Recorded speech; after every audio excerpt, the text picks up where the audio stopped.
Good morning వసంత. త్వరగా వచ్చేస్తాలే, నువ్వేం కంగారు పడకు. ఈ ట్రైనింగ్ ఎప్పుడు అవుతుందా అని రోజులు లెక్క పెడుతున్నాను. మధ్యలో ఈ లావణ్య ఒకటి.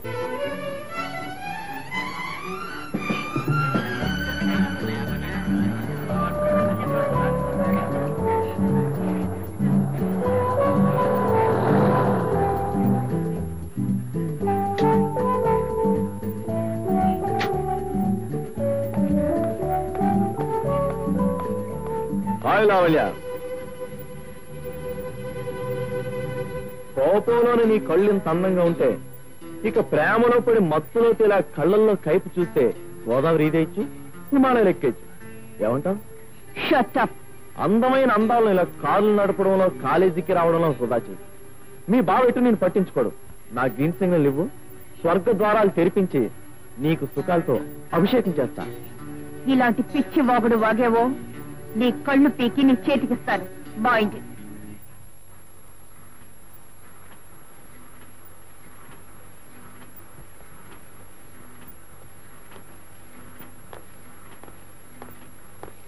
శభాష్ mister John.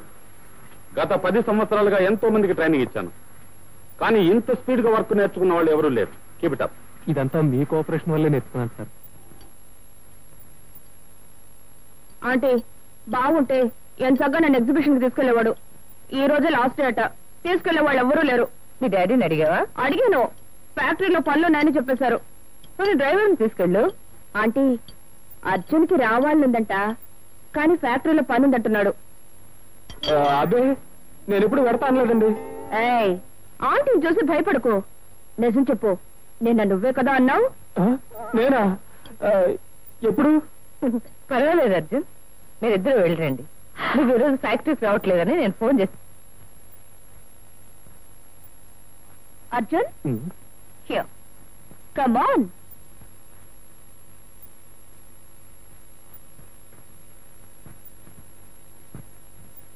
Wow.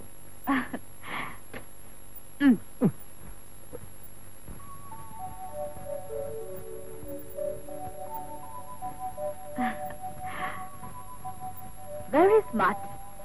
Thank you. Hey, look here. బాగుందా? బాగుంది. కొంచెం దూరంగా దొరుకుతూ.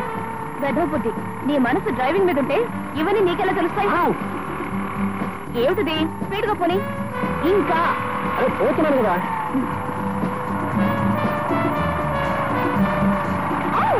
బాబాయ్, ఏమిటి స్పీడ్?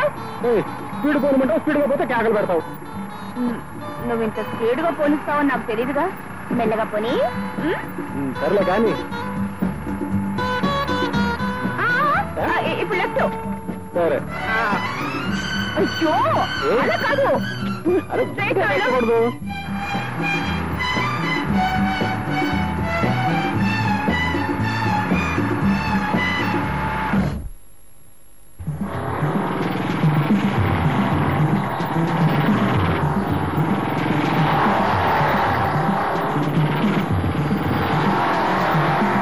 హలో లావణ్య, ఈ జబ్బు గాని వెంట పెట్టుకొచ్చావంటి పార్క్కి? శేఖర్, మర్యాదగా నీ దారిని వెళ్ళు.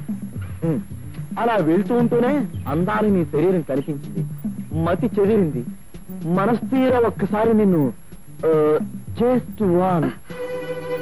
మిస్టర్ శేఖర్. ఎవడ్రా నువ్వు? వచ్చాగాడే. శేఖర్, అతని సంగతి నీకు తెలీదు. మర్యాదగా వెళ్ళిపో. వీడి సంగతి నాకు బాగా తెలుసు. ఆఫ్టర్ ఆల్ ఫ్యాక్టరీలో కూలిగాడు. ఇక నా సంగతి చూస్తావా?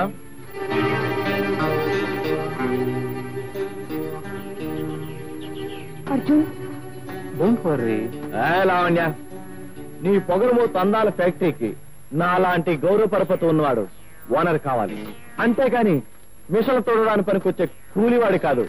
ఈ just useless. My dear owner గారు, మీలాంటి వ్యధవలకి నేను దడవను. మర్యాదగా మీరందరూ ఇక్కడి నుంచి వెళ్ళిపోండి, లేకపోతే మీ అందరి కీళ్లు తీసి పార్సల్ చేసి చేతికిస్తాను.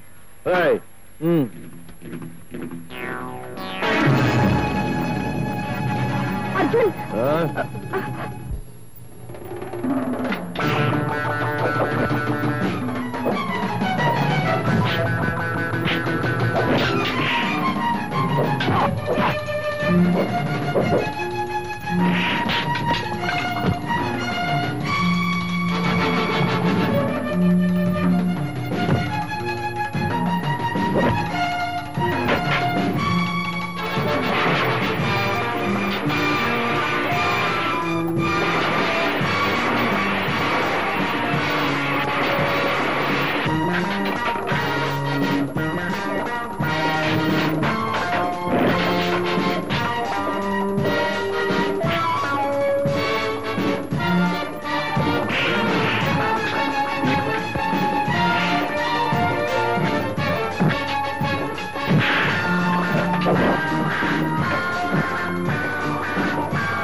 నేను వెళ్ళొస్తానమ్మా. ఈ 3 నెలల ట్రైనింగ్ లో విష్ణు గురించిన సందేహాలేం లేవు కదా? లేవమ్మా. ఇది మన ఫ్యాక్టరీలో ఇన్స్టాల్ చేస్తే ప్రొడక్షన్ కూడా రెట్టింపు అయ్యే అవకాశం ఉంది. Very good. మీతో పాటు త్యాగరాజు కూడా వస్తున్నాడు. ఆ మిషన్ మన ఫ్యాక్టరీలో ఇన్స్టాల్ చేయించి వర్కర్స్ కి అన్ని వివరాలు చెప్పి వస్తాడు. త్యాగు, మీ ఇద్దరి ప్రయాణానికి అన్ని ఏర్పాట్లు చేయించారా? చేశాను మేడం. ఆంటీ, అర్జున్తో నేను రఘుదేవపురం వెళ్తారా ఆంటీ? లావణ్య, నీ పరీక్షలు కాగానే వెళ్తూ గానిలే. వెళ్ళొస్తానమ్మా. Bye bye. బాయ్.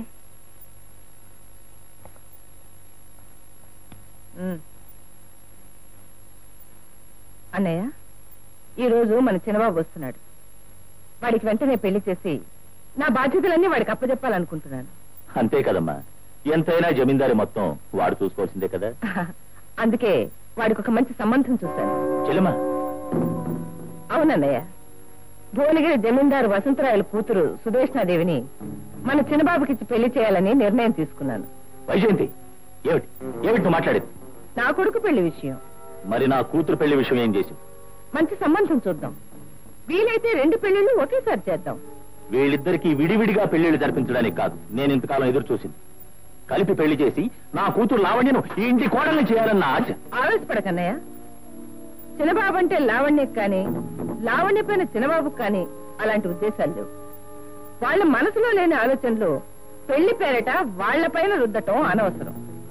నేనెంతో ఆలోచించే ఈ నిర్ణయం తీసుకున్నాను. పెద్దవాడివి కనుక ముందుగా నీకు చెప్తున్నాను. దయచేసి కాదనకు. ఎంత దెబ్బ కొట్టావు వైజయంతి. లావణ్య పెళ్లితో ఈ ఆస్తి మొత్తం నాదేనని ఎంతో సంబరపడ్డాను. నా నిర్ణయమని 3 ముక్కల్లో తేల్చేసి నా గుండెల్లో గుణపాలు గుచ్చావు కదూ.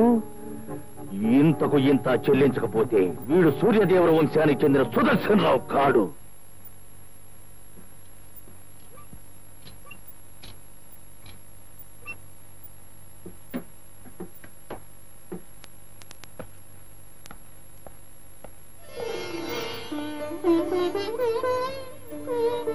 ఇక మీదట ఈ ఆటోమేటిక్ మిషన్ వల్ల ఎవరికీ ఎటువంటి ప్రాణ భయం లేకుండా మన యజమానురాలు ఇంటికి వెళ్లి 3 నెలల పాటు ట్రైనింగ్ పొంది వచ్చి ఈ కొత్త మిషన్ బిగించిన మన అర్జున్ బాబుని భగవంతుడు 10 కాలాల పాటు చల్లగా చూడాలని ప్రార్థిస్తున్నాను. అర్జున్ బాబుకి అర్జున్ బాబుకి అర్జున్ బాబుకి.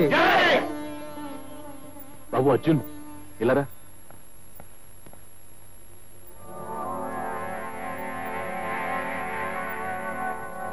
బాబు అర్జున్, ఏమిటి? ఉదయం నుంచి వసంత కనిపించలేదు. కాలేజీకి వెళ్ళాను, అక్కడికి రాలేదన్నా. చాలా చోట్ల వెతికాను, ఎక్కడా కనిపించలేదు. మీరేం కంగారు పడకండి. వసంత ఎక్కడున్నా నేను వెతికి తీసుకొస్తాను. మీరింటికి వెళ్ళండి. వసంత ఇక్కడికి వచ్చిందండి? రాలేదండి. ఒక వారంగా కాలేజీకి కూడా రావడం లేదు. అలాగా? వసంత ఎక్కడుందో చెప్పగలరా? తెలీదండి. నేను చూసి 4 రోజులైంది. వసంత కనిపించిందా? ఇప్పుడే కొండ మీద గుడి దగ్గర చూశానండి. ఇట్టికెళ్ళా, నువ్వెందుకింత బాధపడుతున్నావు? ఇక్కడ ఎందుకు ఇలా ఒంటరిగా కూర్చున్నావు? నాకిప్పుడు అర్థమైంది. క్షణంలో నీ అనుమానం తీరుస్తానండి. చూడు,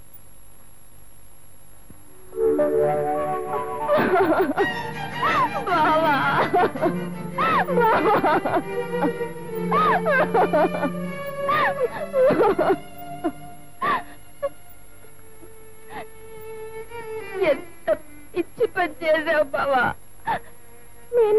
నేనెప్పుడూ ప్రేమించలేదు. ఆ భావంతో ఎన్నడూ ఊహించలేదు బావా.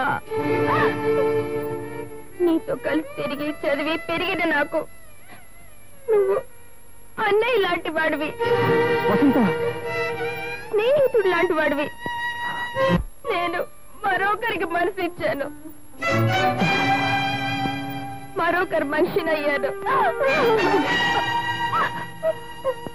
అతనికి నా సర్వస్వాన్ని అర్పించాను బావా. నాకిప్పుడు 3 నెలలు నిండాయి. వసంత ఎవరతను? నేను మనసిచ్చిన మనిషి. ఎక్కడుంటాడు? నా గుండెల్లో, నా ఊహల్లో, నా ఆలోచనలో. వసంత, నేను అడిగేది అతని వివరాలు. ఎవరతను? అసలు ఏం జరిగింది? చెప్తాను బాబా, అన్ని వివరంగా చెప్తాను. నువ్వు ఊరికెళ్ళిన మరుసటి రోజు నేను కాలేజీ నుండి తిరిగి వస్తున్నాను. అవును అదే. అయితే ఇప్పుడు ఏమంటావు? ఇంకేమంటాడు? దానికి కడుపు వచ్చిందంటాడు, అందుకు కారణం నువ్వే అంటాడు. ఇంకా వింటే ఆ దారిని పోయేదానికి తాళి కట్టమంటాడు. దయచేసి మీరేం కల్పించుకోకండి. నా క్లబ్కి వచ్చి నా ఫ్రెండ్స్ తో మాట్లాడుతూ మధ్యలో నువ్వడరా నన్ను అడుగుతావా? సుధాకర్ గారు, వసంత అందరిలాంటిది కాదండి.